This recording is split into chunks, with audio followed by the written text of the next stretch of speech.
Magtitira ako ng para sa bagoong.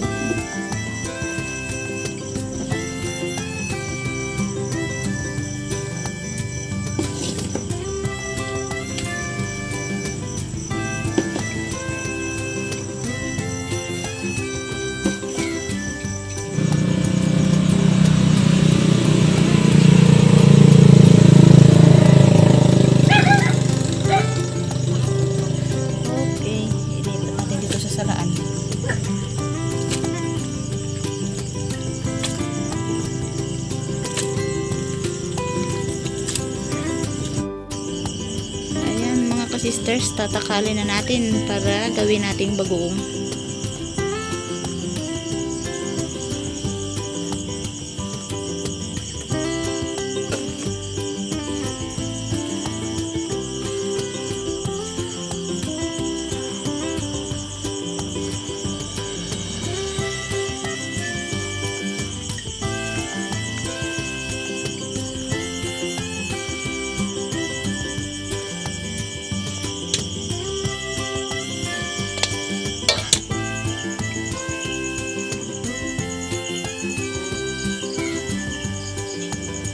Okay, 6 takal.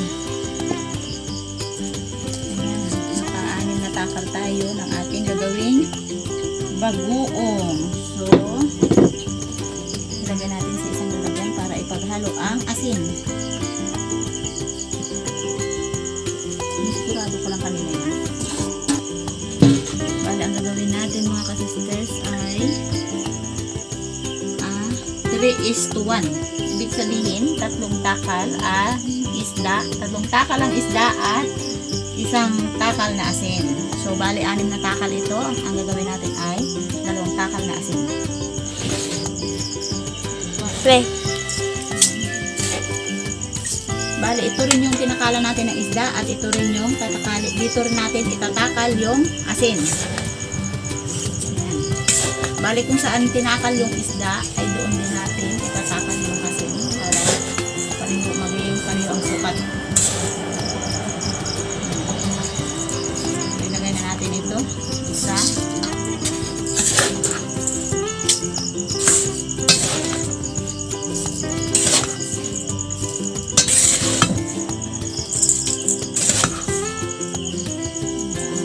dalawang takal. Paghalo na natin ito. Or kamayin natin. Maganda siya haluin kasi para pantay-pantay yung asin sa isda. Bali, bukas mga kasister, dito sa amin ay gabi. Saka ako magluluto yung tortang isda or tortang lupoy.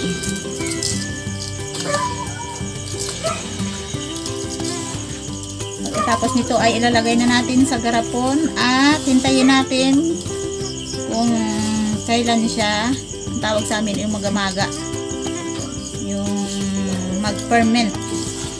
Yan.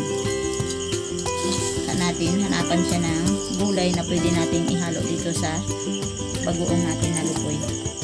Tortang talong, yun ang alam ko eh. Bukas magtutorta tayo. Sarap yun.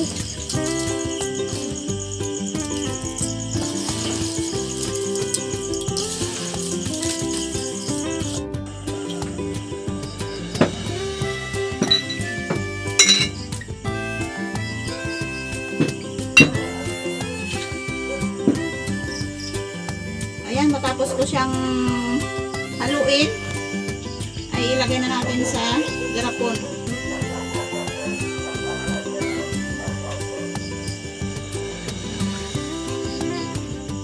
Bali, yung garapon natin ay nahugasan na natin ng maayos at na-sterilize.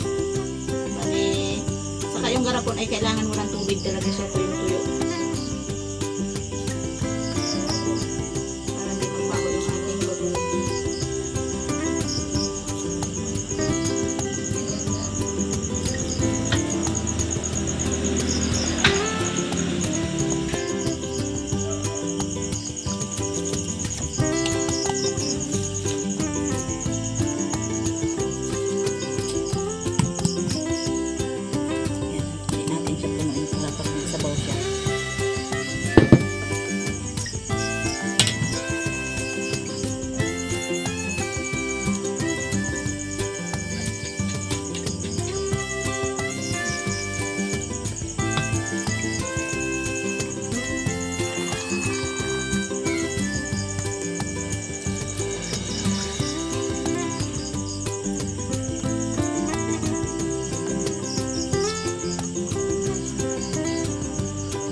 ko talaga ng bagoong tubig. Kasi maliliit ang isda.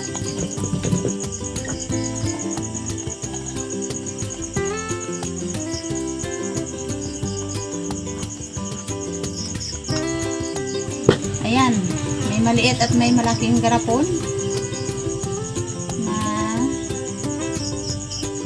lagayan natin.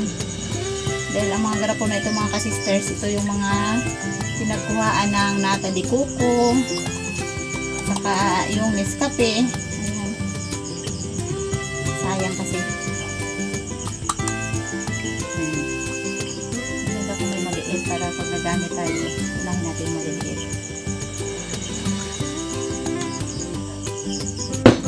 Tapos natin mailagay dito sa garapon ay pagkasa natin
ang okay na lahat.